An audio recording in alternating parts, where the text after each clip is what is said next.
Welcome back to Rev Endurance Sports and another Coffee with Rev session.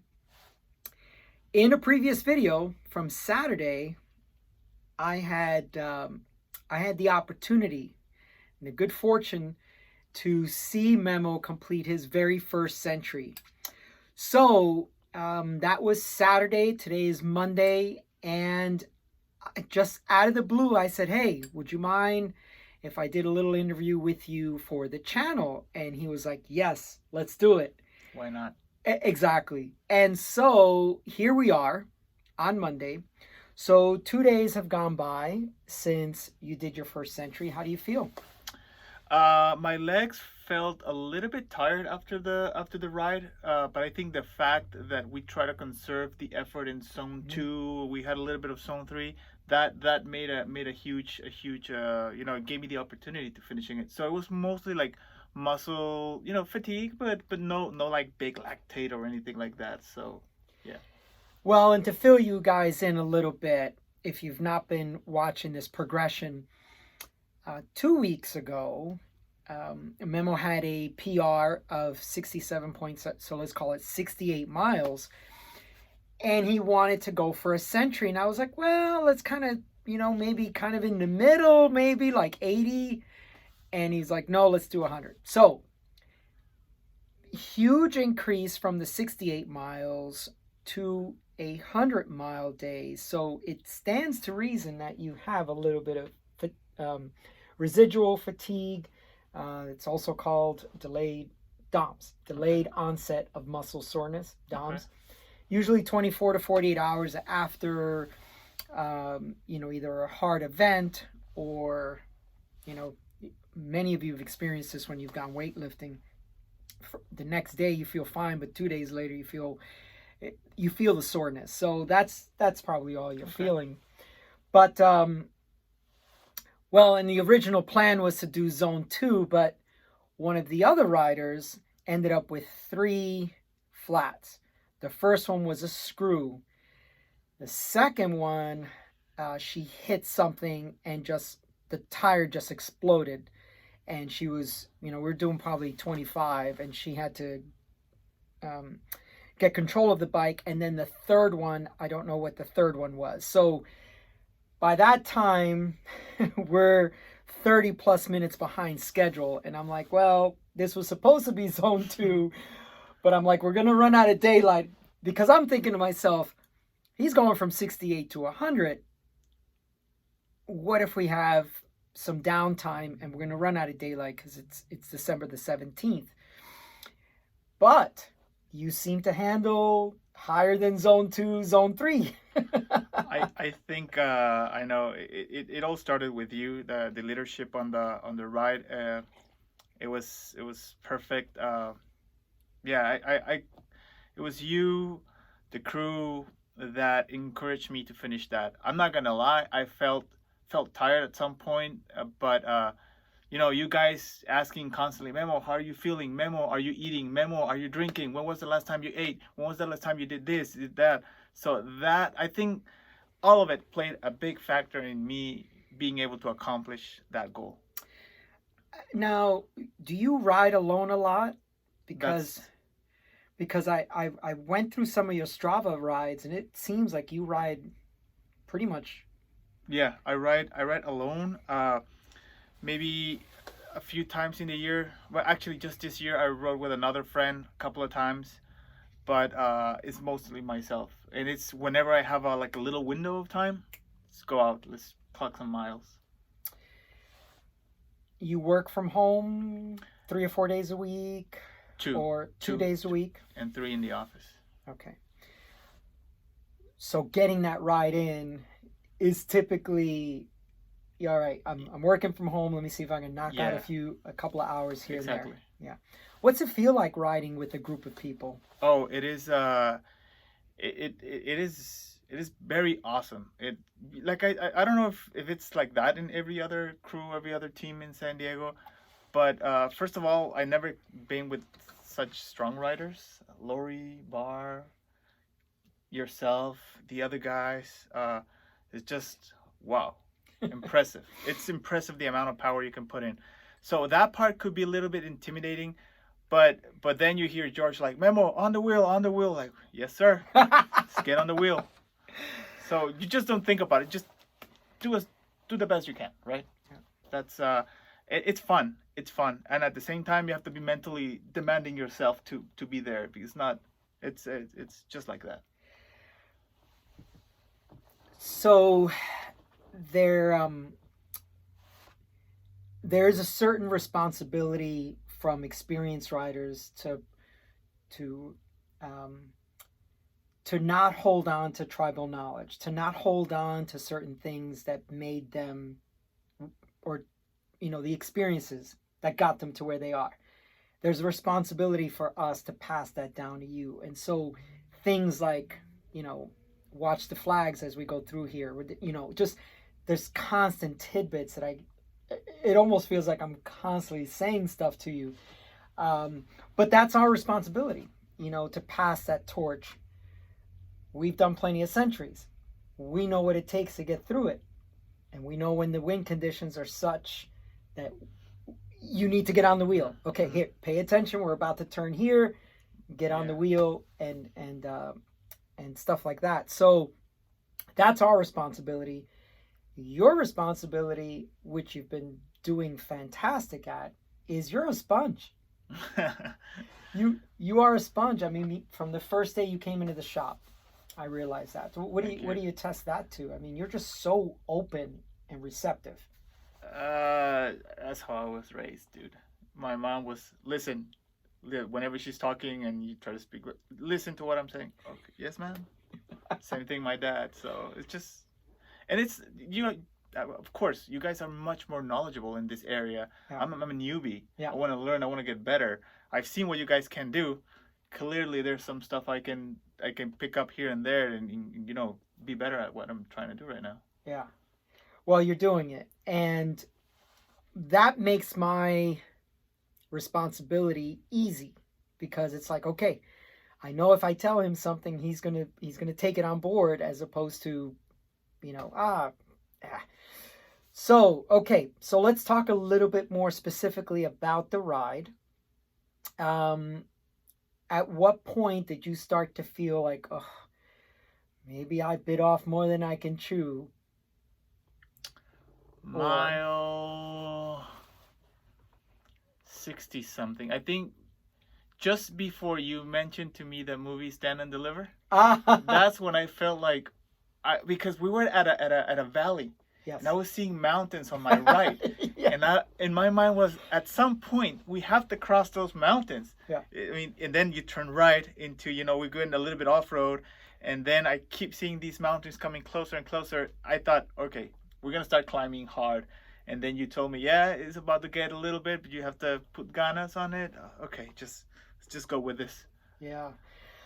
So there is a video. So please, I'll link it down below. We're about mile 58. We're almost 4,000 feet. Now, I tried to choose a route that had a lot of, big ring opportunity, a lot of space between the climbs, and it was pretty much front loaded as well. And we're about 4,000 feet, and I'm like, hey, it's time to get serious, because we're about to hit 10, 12, 14% pitches. But you were fine. You were fine. Yeah. And that would have been the hardest climb at that point. Obviously, everything else becomes hard only because where it's at in the day. But that was pretty much the steepest stuff we were gonna do.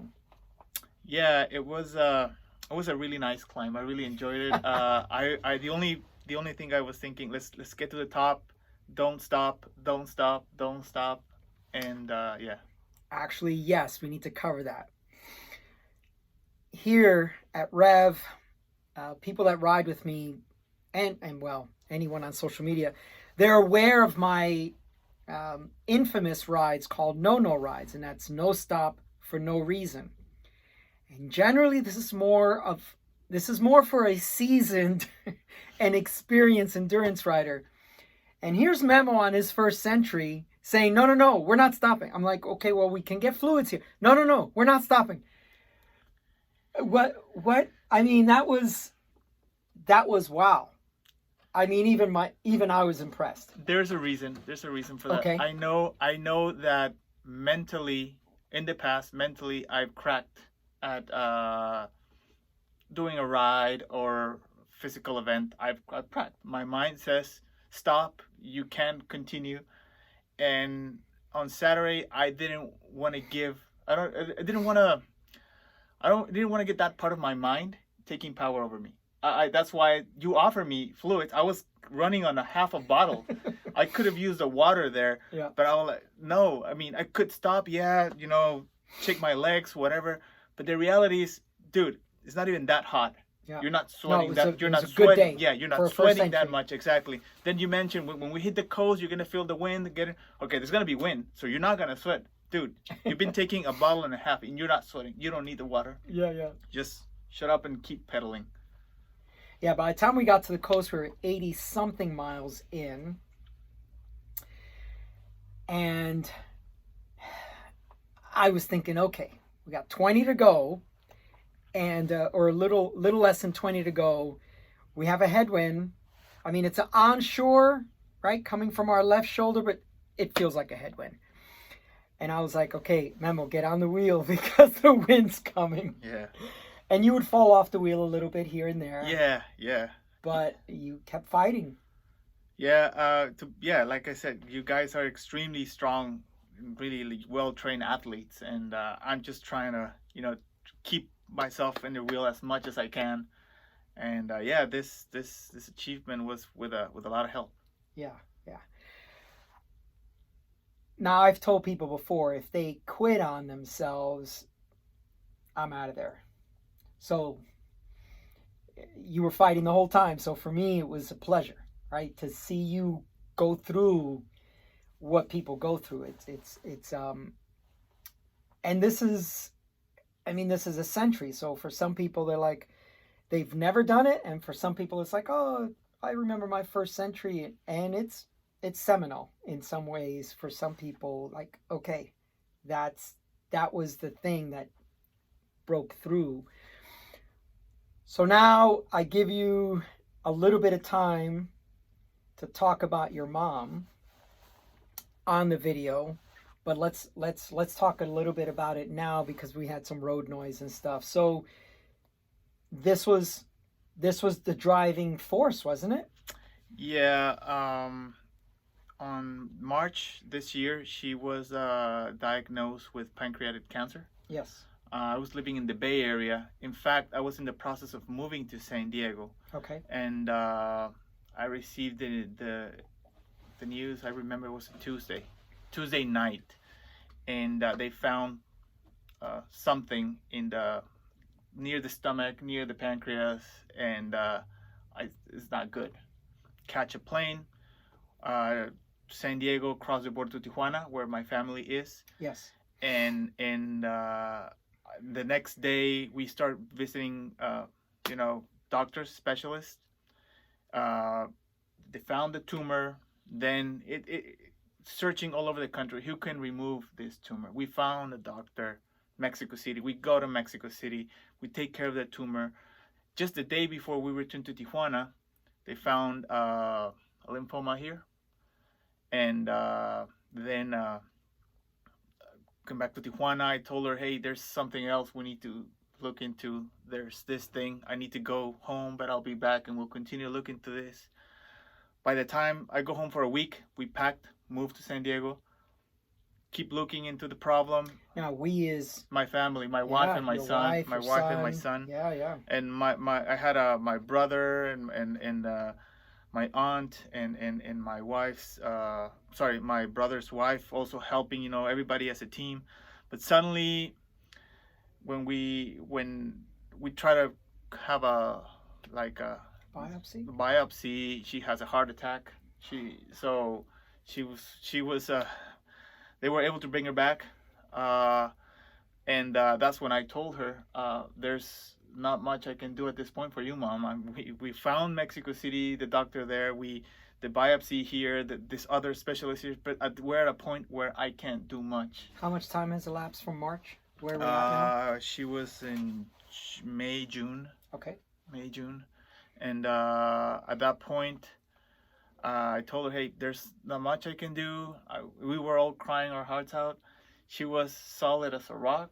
She said, I told her, hey, if you don't want to do chemo, that's fine. That's fine. If you want to go, peacefully, not without those problems that the chemo brings, or if you want to keep doing chemo, you want to do chemo, then let's do that.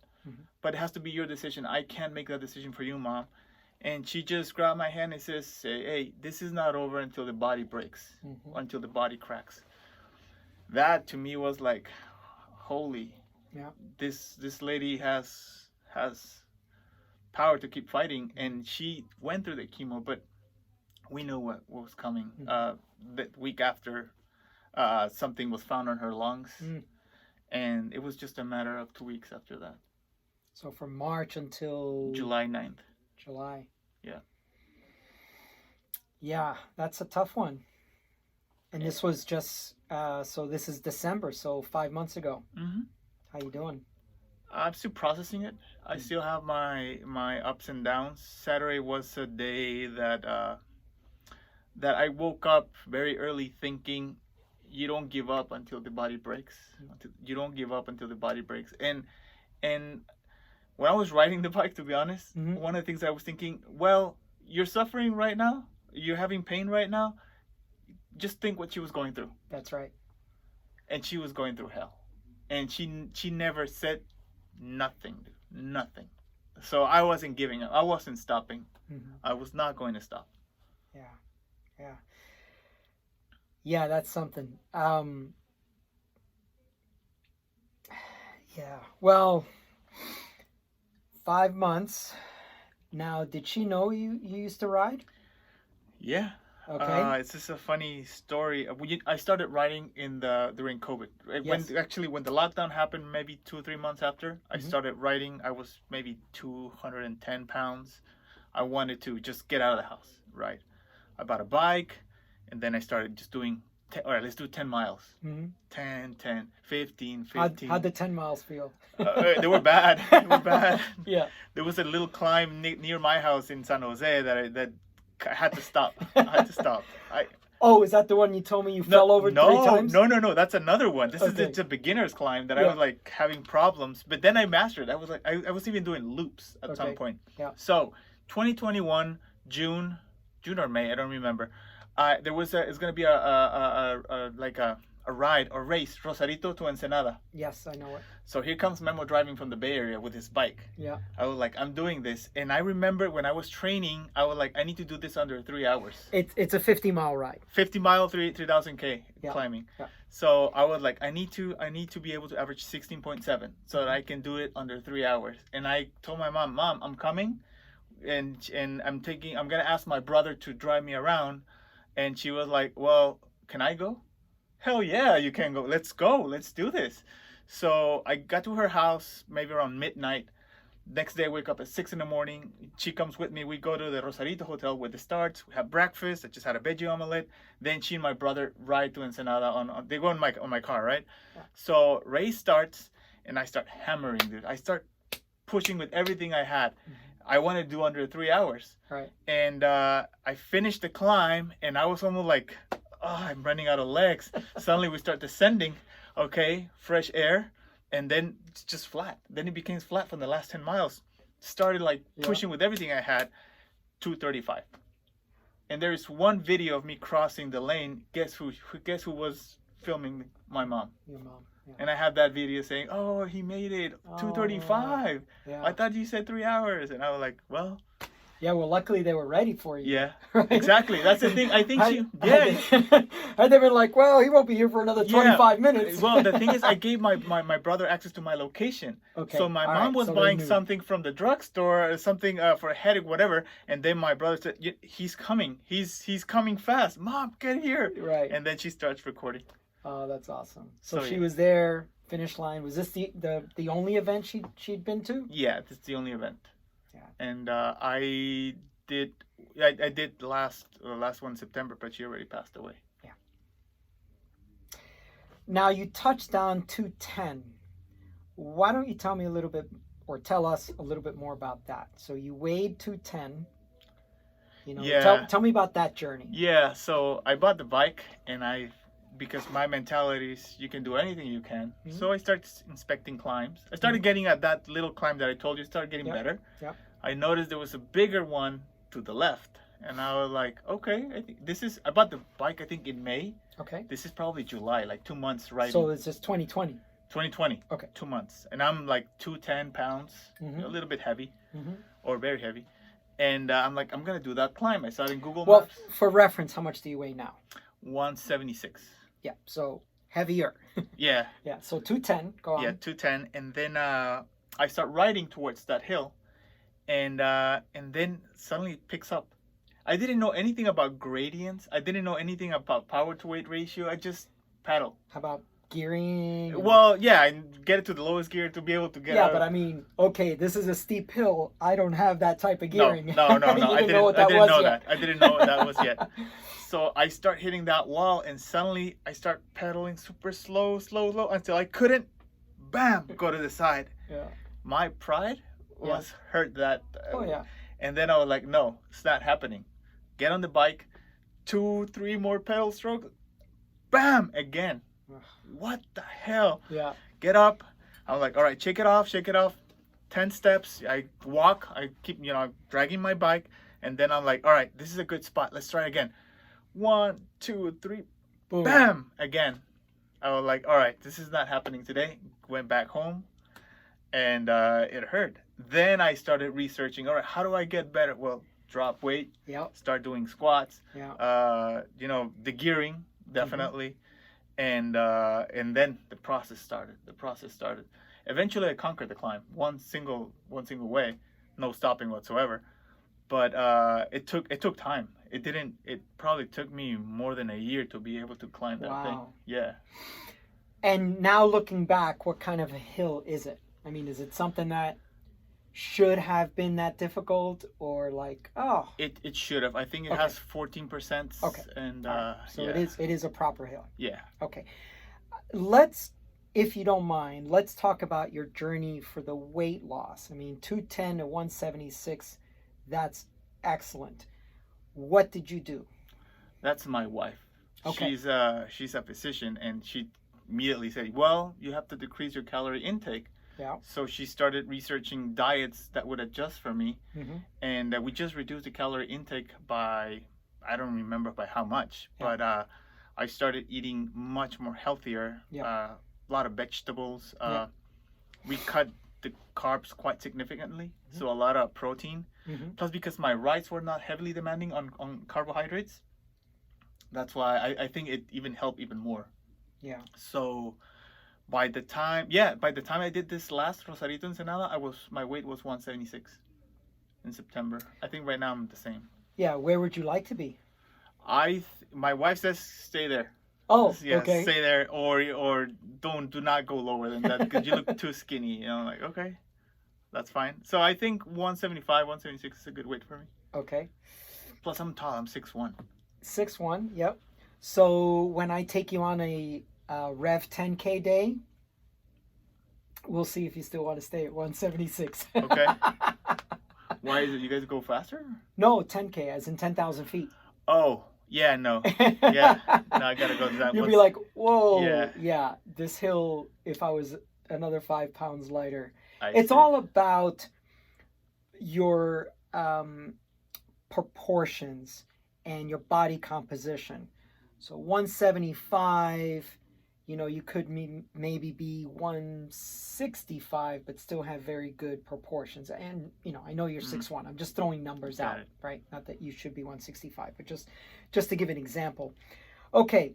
Can we talk about the fear of diabetes or any of these other things? Can we talk about some of that stuff? No, we can. I don't know how private you want to be. No. Okay, so why don't you tell us a little bit about that? Here's the other deal. I have a condition that's called, I have high levels of lipoprotein A. So I'm gonna go back to my childhood. My father had his first heart attack when he was 40. Non-smoker, not drink. Well, I mean, socially drinks. Yeah. But Was he heavy? Was no, he was probably your size Okay. and even thinner than you. Lean, Yeah, yeah. lean. But he didn't work out. He was he was a professor and researcher in the state university. Hmm. So 40 years old, first heart attack. I think he had stents being placed. I think 2 stents. This was 1993. No, 1996. 10 years later, when he was 50, those stents closed again. Oh. Yeah. So now it's a triple bypass. Okay. He barely made it out. And then by the age of 60, those bypasses were closing, but now we had a massive aneurysm in between the kidneys, so it was just impossible. Within a week, he died. And this was just a week before I moved to the Bay Area. So he passed away. A week later, I'm in the Bay Area. Then my wife starts researching what the hell happened to your father. Why is he this? Why do we have this 10-year period of degradation like that? Suddenly she found we don't have any blood work for my dad, but she immediately thought, you know what, he might have had this high levels of protein A. Nobody measured these before. So we go to the doctor, they do my measurements, and yes, mine are like twice the normal people. Okay. And so that's when, all right, you need to work out. You need to reduce the diet needs to be correct. So yeah, I've been on medications to reduce that from fear of having a heart attack. But so far, no traces that I'll have anything soon. From my mom's side, I have the diabetes coming. So I'm a pre-diabetic. Yes. And it just started having this medication, metmorphin, I think that's the name. Yeah, I just I just knew it on Saturday. It'll come to me. Keep going. So yeah, I started taking that. Metformin, yeah, a month ago. And but yeah, on my rides, I try not to consume that much sugar. Yeah. The Saturday was the exception because I know. And I did want to ask you about that because I didn't know. And when I was texting you about preparing for the ride, now I'm also not a high carb guy off the bike. I'm a carnivore, so all I eat is meat. And I only eat carbs on harder rides. I'm pretty well fat adapted. Lori is as well, and so's Barb. So we'll go out for 6 hours and not really take much in. And you notice I'm 5 hours in and I haven't drank anything out of my bottles yet. So we try to keep our carb intake down as well, even on the bike. But when we have to push zone 3 and I have to pull the whole crew through the day, yeah, that's not fat burning zone anymore. Yeah. So I didn't know that about you, and I'm saying, hey, bring lots of calories with you, bring this or that. And was that kind of like a conflict? Like, oh God, I got to keep my carbs down, but I got to do this ride. But I mean, not at all. It was just one day. It was one day where and I knew I was going to push because you guys are, like I said, you guys are super strong. And for me to keep up with you, I need to give the extra. So that extra was going to burn everything. Yeah. And guess what? And you're one zone above, I think. Oh, yeah, totally. So like if we're in 2, you're in 3. Yeah. Right? Yeah. So I'm definitely burning sugar the whole time. Yeah. So it's fine. Okay. Yeah. I want to see long term, obviously, getting off of metformin if possible. The diet's the biggest thing. Exercise is also the other thing that just, you keep burning more fat. And I don't know if you're into ketones and stuff like that, but just, being able to fuel your body off of your fat stores and not eat as much sugar. The breakfast I had sent him was one of the videos that I have on the channel where I have rice, some maple syrup, butter, and then eggs easy over the top. And I'm sure you were thinking, oh my God, rice and maple syrup and No, I ended up the rice, I have a little problem digesting it. Oh, okay. But I switched it to French toast, dude. Oh, French toast is good. I did French toast and like 3 eggs. Yep. And maple syrup and some fruit. And I was like, this has to be it. Yeah. And you got to start some of these longer rides, either fully fueled or so when I do my 200 milers, if it's like a 5:15 start, like right at daybreak, there's no time to eat breakfast. Yeah. I mean, when are you gonna eat breakfast? At 3 a.m., 2 Yeah. hours, and then roll at 5:15. So as soon as I get on the bike, I start Got it. drinking and eating. So so as far as riding and fueling yourself, were you on it? Did our suggestions and questions of, hey, when's the last time you ate? I mean, have you been on that type of a routine schedule of eating in the past? No, not like that. I usually either bonk or forget, or I don't bring enough. Which happened the first ride that we had. I forgot my gels in the car for some reason, and I thought someone too. A banana and the rice cake. The rice cake for some reason they go well. So, and they were like, no, I needed more than this. So I kind of got a lesson learned on the first Saturday. Yeah. On another video, I've talked about always bring more than what you think you're going to need. And speaking of what you think you're going to need, have you been able to assess like how many calories per hour you need? We haven't had this discussion, and I feel like I've not served you well because of this, but what do you know so far about your body on a per hour basis if you're going out? This is gonna sound very, very dumb, but it's maybe a banana every 40 minutes. Mm-hmm. That's what I intake, yeah. Or the 2 rice cakes. Mm-hmm. But in terms of like how many calories, I don't know. I don't know that number. Yeah. So for you folks out there that may be thinking about your first century, or we've got the Rafa Festive 500, which is 500 kilometers or 310 miles. Oof. Between Christmas Eve and New Year's Eve, I think. I don't think it falls into New Year's Day.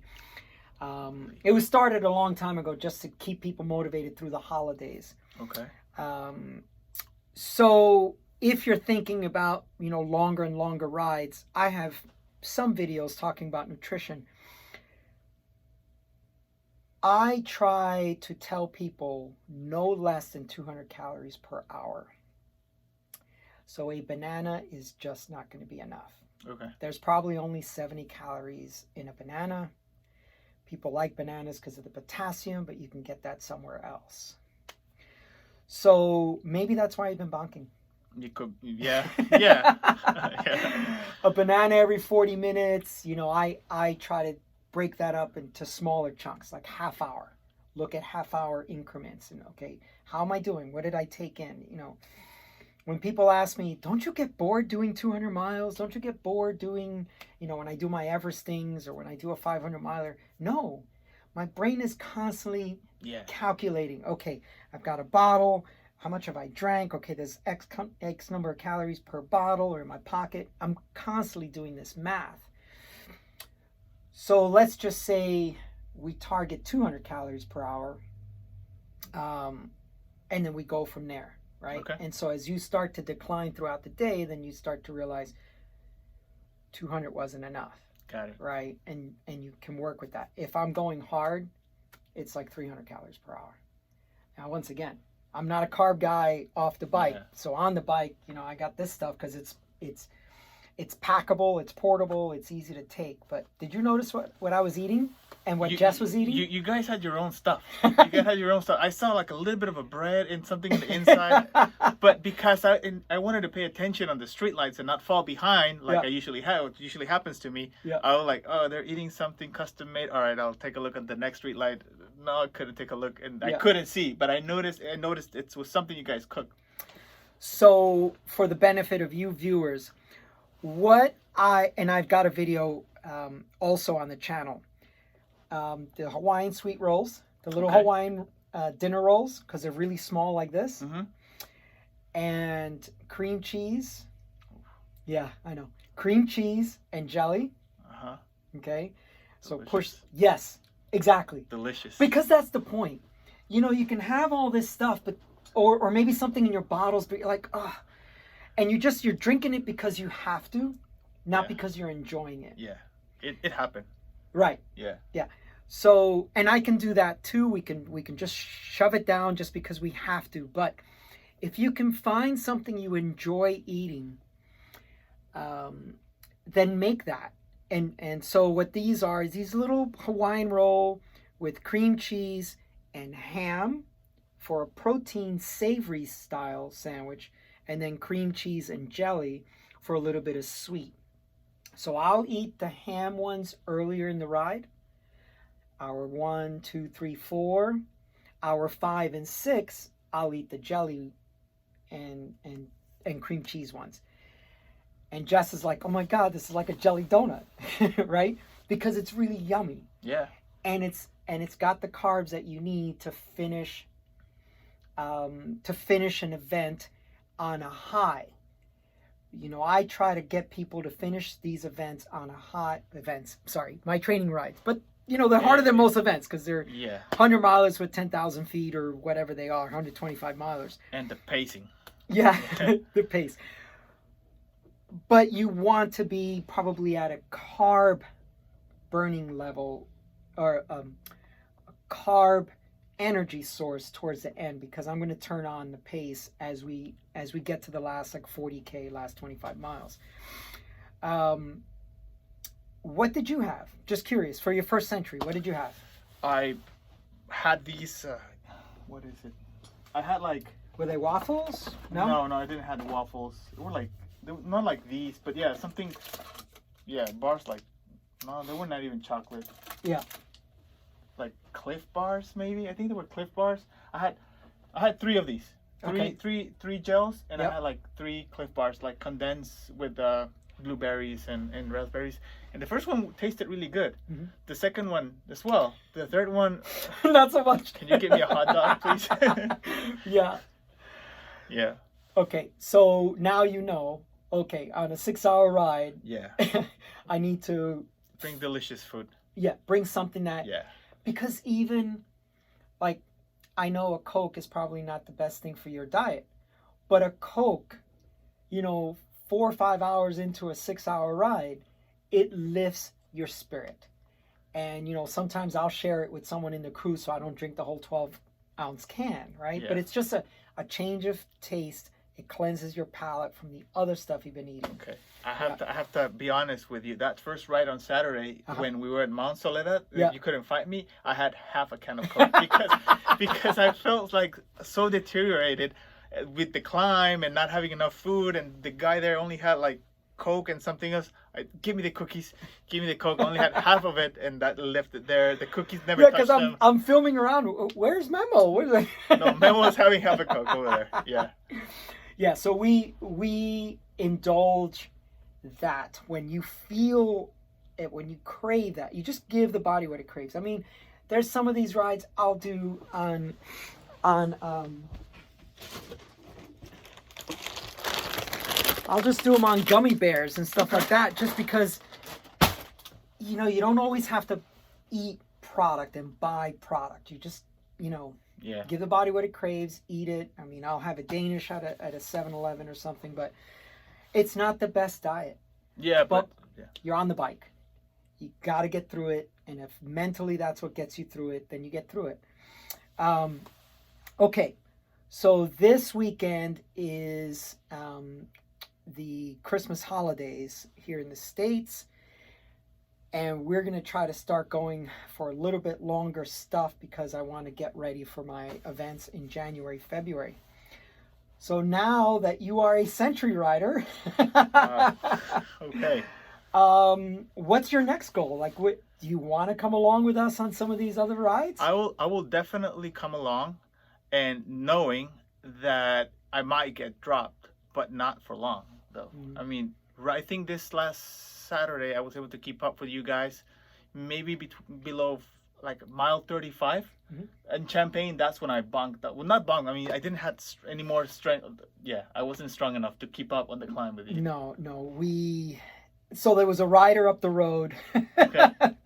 There was a rider up the road, so I pulled the 5 of us up to that rider. And that's what happened. Oh. So it wasn't that you were going slow or okay. slower. Okay. It's just that we picked up the pace to close the gap to that other rider. We closed it pretty quickly, and then we kept going because we knew it was a regrouping point at the top. So it wasn't you, it was us. Okay. We went a little bit harder, so don't be hard Yeah. on yourself there. I think I hit like 180 heart rate, 179. So yeah, we were going. Okay. So yeah. That explains it. So yeah, so you probably could have stayed with us had we just stayed with the program, but we knew it was only about a mile left of the climb, so we chased that guy down and then we regrouped at the top. Actually, I came back for you, if you noticed. Yeah. And I was ready to tell you, hey guys, keep going, don't stay. I'm just gonna turn right here, maybe go to Del Mar and then come back and I'll hit the century. But thankfully you said like, no, we're sticking to what we programmed. So yeah, no, I said I'm committed to you to get this thing done, and I'm not gonna leave you. Yeah. Appreciate it. Yeah, well, when I did my first 300 miler, that was the same kind of situation I had with an experienced rider. So again, he passed it on to me, I'm passing it on to you, right? So we commit to that inexperienced rider and say, I'm going to get you through this. And that happened for me, so I wanted to give that to you. So, okay, so you want to do some longer rides? What's your next big goal? What's your next thing? So it's not that big, in the cycling, but that Rosarito Ensenada, I need to finish it under 2:30. I need to be. So a 50 miler. So what is that like? I need to. That's like 18, 19 average. I've done 19.5. If I can do so 20, more, 20, 21. Yeah. Then I'll be in. I definitely want to be in the top 20, top 50 of that event. So we can work on that as well. The key to riding fast is not doing any work. Okay. So believe it or not, the key to riding fast is doing as little work as possible. Okay. Does that make sense yet? Zone 2 the whole time, or what exactly? That means drafting. That means positioning yourself well. That means working in a pace line. Doing 30, 40 seconds in the wind, getting back, and letting 5, 6 other riders do work too, right? Don't sit out front the whole time sucking wind. Yeah. So the key to going really fast is to do as little work as possible. You contribute, you participate, you are part of that team, but you're not doing all the work. Okay. Right? So that solo mentality has to take a back seat to like, what can the 6 of us achieve? I see. Together. And I will do my part and you guys will do your part and we'll all ride faster together, but not any one of us is going to do more work than the other because we're all going to be fast if we all do a little bit of work, hard, but a little bit of work and keep rotating and drafting and paying attention to the wind directions and all that stuff. You got a tailwind, go. You got a headwind, I need to be covered. I cannot be exposed. Yeah, I was really impressed with your knowledge. It's going to come from this angle. It feels like this. I'm like, how do you know all this? But but I'll be, I'll be in your wheel. No worries. One of the other things you said was, how do you know all these roads? Yeah, exactly. Yeah, we were like middle of nowhere. There were not even signals or anything. I was like, okay, let's go. Well, this will be you. Okay. This will be you. Because what happens is once you get done with the 20-mile loop and the 30-mile loop, and then the 50-mile loop becomes the every Saturday ride, and then the 70, you end up having to go different places. You get bored of doing the same roads or same loops. So you learn new stuff, new climbs, I got so much stuff to show you. Oh, please do. North County of San Diego is just full of really great roads. We don't have to stop for hours. Oh, it's the best. No traffic lights in some of the areas, and it's just up, down, up, down, up, down. But we got to keep getting your endurance up. So what parting thoughts do you have for the crew, like for our viewers, as far as, this is I did a century, but this or that, or just about anything. Well, Like, not because you're like here. call your mom today. Yeah. Call your mom or something maybe. Yeah, I mean, time. The way I've been thinking this is we only have a limited amount of periods that air intakes in your life. Mm-hmm. One less. Yeah. So make it count. Yeah. Be with your family, stay healthy, enjoy life, but just be aware that every time you're breathing, there's one less.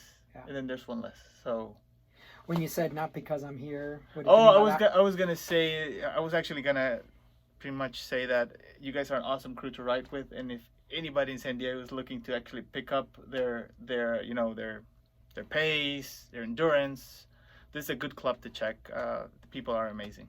Yeah. No, I'm fortunate to have some of the strongest ladies to ride with, but they are just very, very good, welcoming and supportive type of group. So I mean, you couldn't have stumbled into a better situation. Yeah. And so let's talk about that real quick. When you popped in to the shop, I mean, what'd you think? Because this is a really small store. Yeah. But to be honest, I was looking for something small. You get to know the mechanic. That way, when you come and bring the bike, you know who's fixing it. Yep. Might pick a thing or two, and that's actually what happened. I mean, it was just pure coincidence. It was. Yeah. I was stressed at work. Yeah. I came from a call. I had like a few calls, and I was like upset. And I remember my wife told me there's a shop right there, but they only open during the week. And I'm like, it's 4, they close at 5, something like that. It was like, all right, I'm out of here. Yeah. And that's exactly what happened. And then just stop by. Okay, cool. Yeah, let's do this. Yeah. Yeah. And we just got started. Yeah, exactly. We're gonna do, if you'll allow me, I'll push your boundaries more and more. So cool. Thank you, Memo. Thanks, my brother. I appreciate your time. I appreciate you spending some time with us and sharing your story. Not a problem. Thank you. Thank you.